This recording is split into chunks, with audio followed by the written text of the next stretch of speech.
Right, so I'm just installing the second bit of RAM. Obviously, thanks for all the suggestions, and everyone I spoke to says, look Ben, you definitely need to get the same type of RAM in there, otherwise they're going to kind of be like working against each other. It's just a known fact. So the new RAM I put in the other day, I just purchased another stick for how cheap it was, and you know what I'm like, so we're going to get this plumbed in now and see if it makes a noticeable difference, see if Specky reads it as the correct megahertz this time. So as you can see, everything's here. Just knock these back. This is the original stick of RAM. Not sure if you've got to take both out potentially, or if you can. Yeah, looks like you've got to take both out.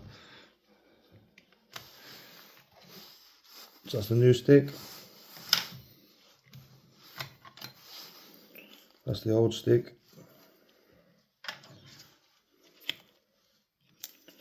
As you can see, they look pretty similar. Not sure if there's any major difference on there. I'm sure anyone could tell me if you can read that.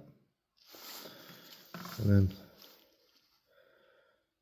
just what information there is on there. So these are two 8GB sticks.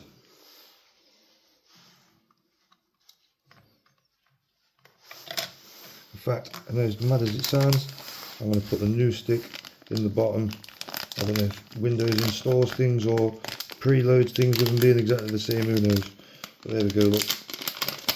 So two new 8GB chips, cheap and cheerful. So just put these in now. I was putting it in completely the wrong slot the other day, as it is now, look.